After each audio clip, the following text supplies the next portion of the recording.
नमस्कार dear students और प्यारे विद्यार्थियों। मैं स्वागत करता हूं आप सभी का आपके प्यारे से YouTube channel SA English classes पे। डियर स्टूडेंट्स, बहुत दिनों से ढेर सारे बच्चे कमेंट्स कर रहे थे कि सर आप 10th 12th 11th 12th या कंपटीशन का जो भी वीडियोज आप अपलोड करते हो, आप थोड़ा सा ग्रेजुएशन वाले बच्चों पर भी या जो लिटरेचर के स्टूडेंट्स हैं उन पर भी थोड़ा सा आप ध्यान दीजिए। तो मैंने 2 वीडियोज ऑलरेडी पहले अपलोड कर दिया है। जैसे मैंने पहले अपलोड किया है कंसोलेशन और आपने पढ़ा होगा पुली, जिसका लिंक जो है ना डिस्क्रिप्शन में दे रखा है, मैंने आप वहाँ से देख सकते हैं। और मैंने एक और पोएम शुरू किया है आज इस वीडियो में जो मैं आपको डील करने वाला हूँ, और पोएम का नाम है ऑन फर्स्ट लुकिंग इनटू चैपमैन्स हॉमर। ये बहुत ही इंपॉर्टेंट पोएम है और ये अक्सर रिपीटेड क्वेश्चंस यहाँ से दिए जाते हैं, और मैंने तमाम बातें यहाँ पे लिख दी हैं जिससे कि आपको एक्सप्लेनेशन करने में, आपको इसका समरी लिखने में और आपका इसको क्या करने में, जो क्रिटिकल अप्रिसिएशन होता है वो करने में भी आपको दिक्कत नहीं आएगी आगे चल करके माय डियर स्टूडेंट्स। तो आइए इस पोएम को समझते हैं कैसे। ऑन फर्स्ट लुकिंग इनटू, देखो लुक इनटू जो होता है एक फ्रेज होता है और इसका मतलब होता है इंस्पेक्ट करना। इंस्पेक्शन होता है, इंस्पेक्ट मतलब जांच पड़ताल करने के सेंस में।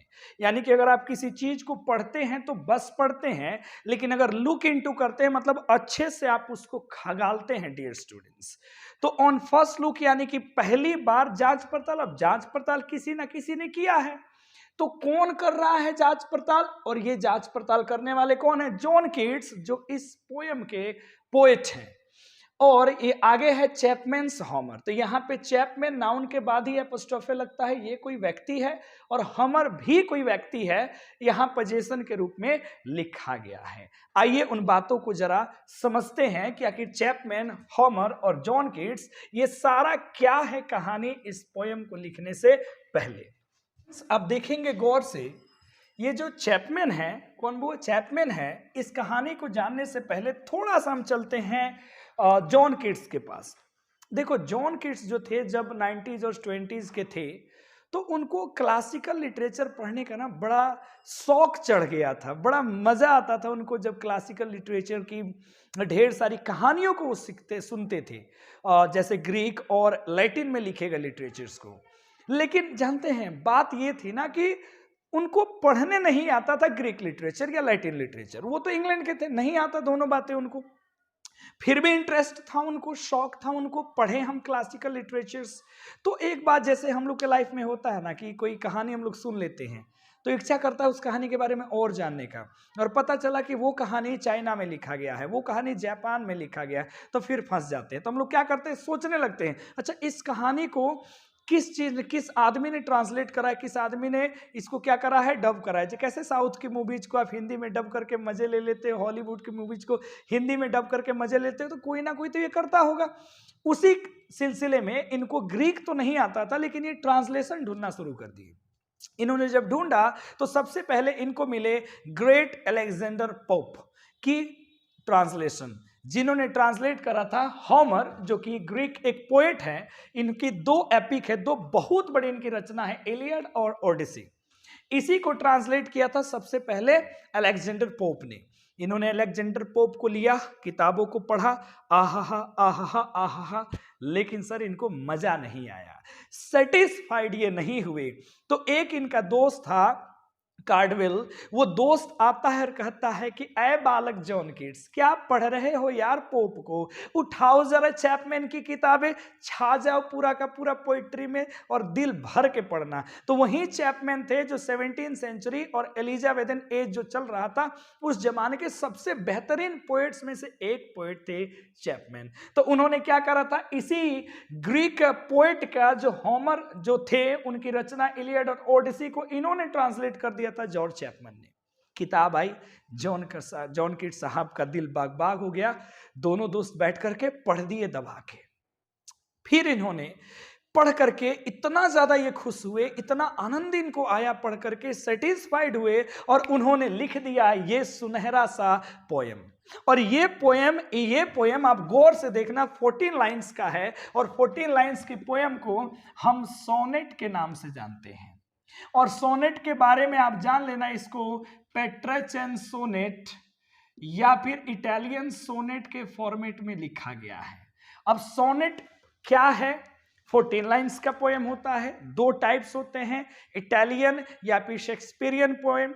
तो शेक्सपियरियन सोनेट मैंने आपको पढ़ाया है कंसोलेशन में, जाके वहां देख लेना। और इटालियन पोएट, दोनों में खास बात क्या है कि उनका रिदमिक स्किल अलग था। लास्ट के 2 लाइन में वो कॉपलेट लिखा करते थे। और यहां क्या होता है बेटा, जो 14 लाइन का जो पोएम होता है ना सोनेट, उसके 2 खंड होते हैं। एक ऊपर के 8 लाइंस को पढ़ोगे और फिर बचे हुए 6 लाइंस को पढ़ोगे।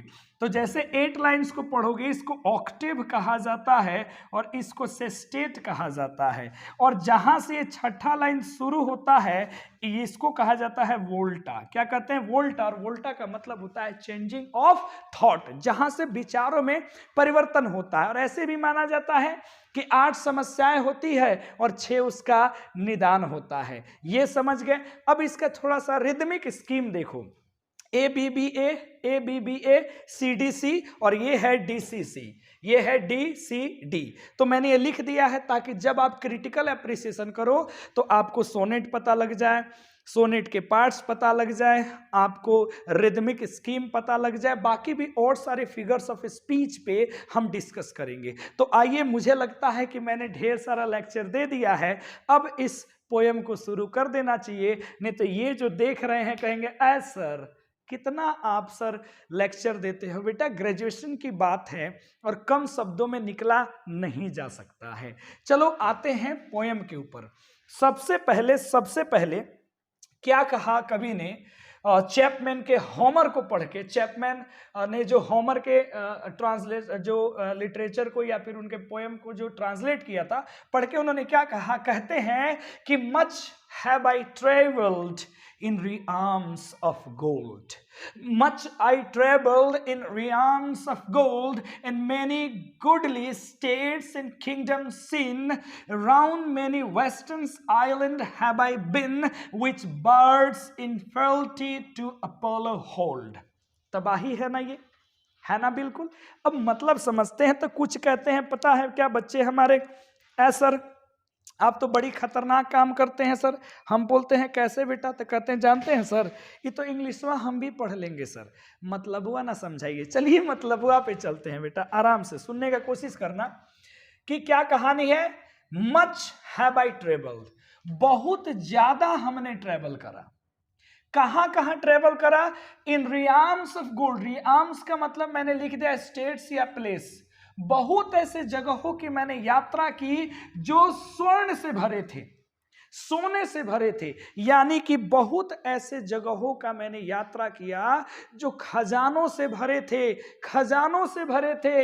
And many goodly states and kingdoms in, और बहुत सारे मैंने अच्छे अच्छे राज्य और साम्राज्य को मैंने पाया, मैंने देखा। मैंने इतना ही नहीं, राउंड मेनी वेस्टर्न आइलैंड, पश्चिमी देशों के बहुत सारे आइलैंड द्वीपों का मैंने भी यात्रा किया।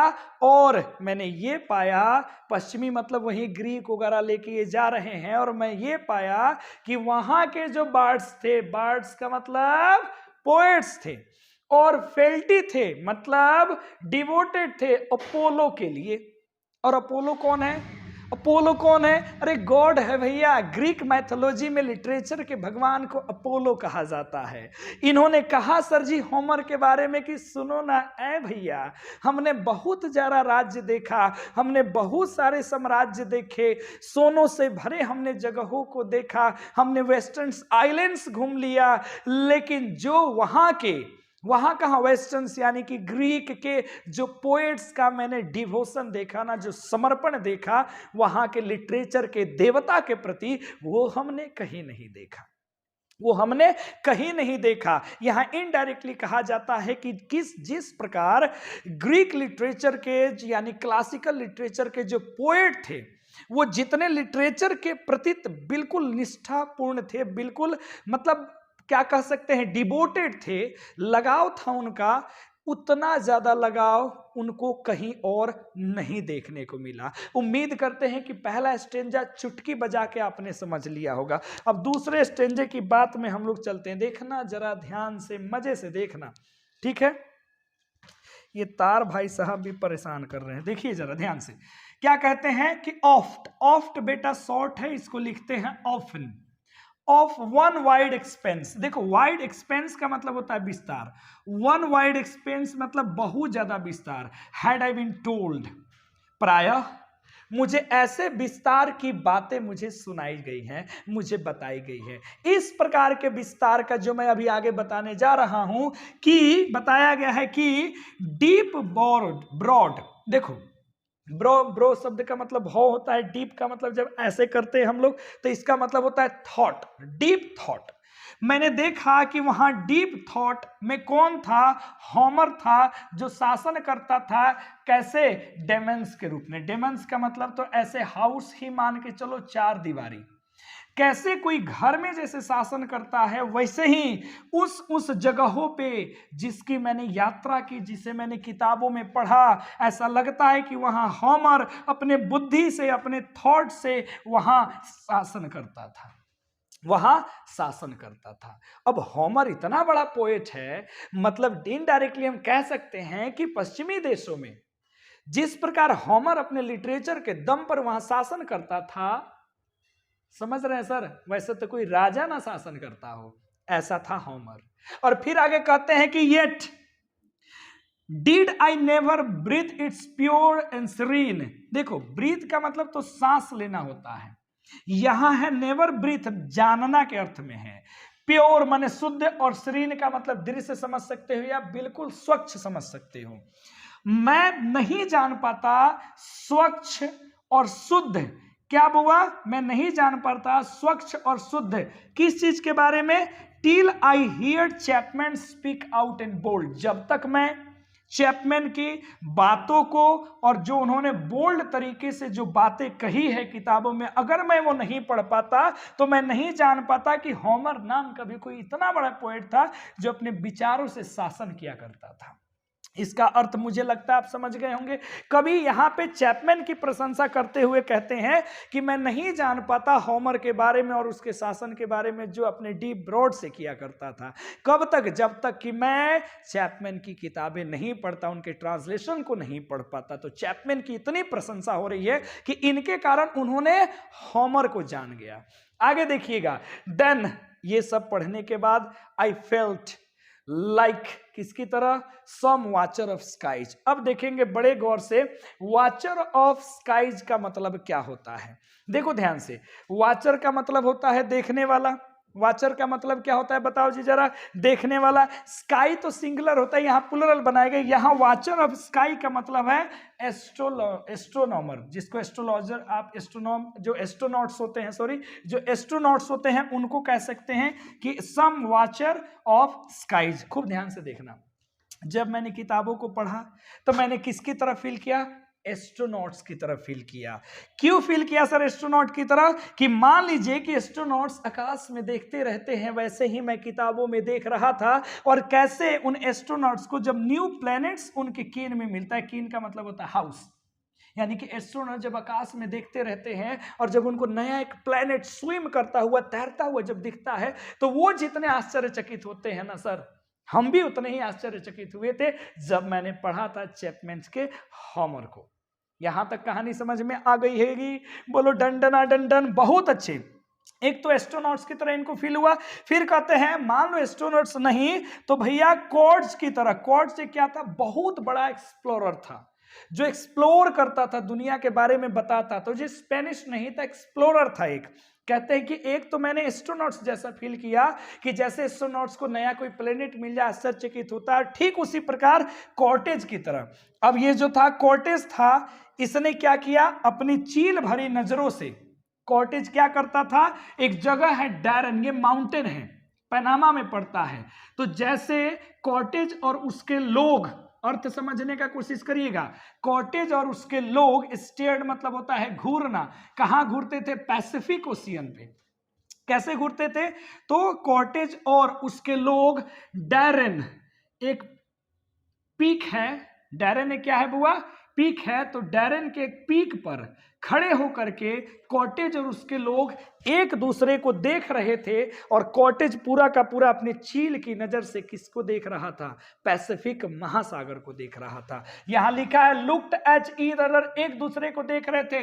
वाइल्ड सनराइज का मतलब होता है संके की दृष्टि से, ठीक है, डाउट भरी नजरों से कि तो भैया कॉटेज इतना बड़े पीक पे खड़ा होकर के पैसिफिक महासागर में देख क्या रहा है, उसे क्या ऐसा मिल गया है, और लोग एक दूसरे को देखते थे। तो उसी प्रकार जॉन कीट्स को फील हुआ, क्या देख करके, हैमर पे जो लिखा गया था चैपमैन के द्वारा किताब। तो माय डियर स्टूडेंट्स, आराम से समझना, यहां घूमने की बात है। यहां पे होमर के शासन जो विचारों से करते थे उनकी प्रशंसा चैपमैन ने की, उसकी बात है। उसके बाद इनको एस्ट्रोनॉट्स और कॉटेज की तरह फील होता है, और जैसे एस्ट्रोनॉट्स को आकाश में तैरते नए प्लेनेट मिले उनको खुशी होता है, जैसे कॉटेज अपने साथियों के साथ डैरेन के चोटी पर खड़े होकर के पैसिफिक महासागर को चील भरी नजरों से देखता था, इतना ज्यादा फील हुआ था किनको, जॉन कीट्स को।